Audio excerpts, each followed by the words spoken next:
I want to bring in Lawrence Gostin, director of the World Health Organization's Center on Public Health and Human Rights.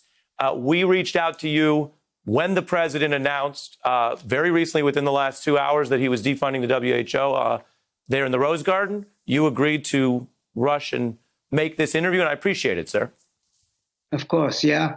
I mean, it's truly shocking. I mean, I think every one of your viewers understands that we're in a once-in-a-century event, an unprecedented global health crisis.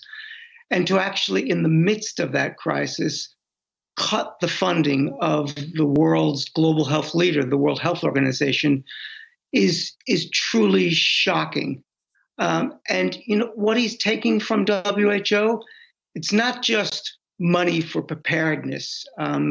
It's not just money that WHO is going to need when this marches through Africa and Latin America and the Indian subcontinent. But it's also things that Americans care about. It's AIDS, it's polio, it's mental health, all of the good things that the World Health Organization does. And really all this is doing is shifting the blame because, as you said, it was abundantly clear for many weeks and months that there was a tsunami coming from China, then East Asia, then Europe. We had plenty of notice and we were unprepared. And we can't blame China for that. We can't blame the World Health Organization for that.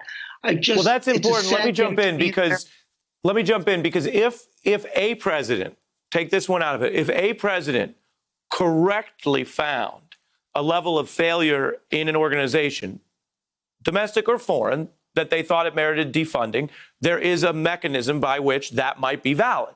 I think what gets to the heart of it is you're mentioning the WHO does a lot of good work. I think that's clear. I think viewers know that. At the heart of this, though, is the president going out today and making a claim that the WHO missed the boat, wasn't ready, didn't put the word out in January, and that he did. Those are two empirical claims. How do you rate both of them? Well, empirically, they're just simply flat out wrong. When WHO got its first report from China, it transparently issued that report. It very quickly called for strict containment measures, for isolation, quarantine, contact tracing. It approved a WHO test kit, which the United States never used and has done testing at a paltry level compared to other WHO member states like South Korea. And it's just simply factually untrue that we could hold WHO accountable for our failures because we had notice and WHO was warning. And the president had noticed, and even when Americans may have thought, well, boy, I wasn't thinking about this in January, the reporting, which is so vital, shows the president's top people had noticed. A final question to you again. I really appreciate you jumping in here on this quite major development. In your view as an expert, does defunding and disentangling to whatever degree the United States from WHO right now, does that make it more likely that more people will catch this virus and die? There's no question about it.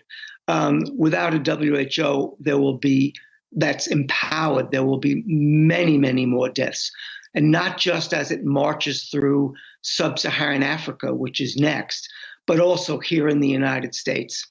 Because if there are epidemics everywhere or anywhere, it's going to get to the United States. So we will see a second wave, we could see a third wave, and we will have done nothing about it. In fact, we'll have done the opposite.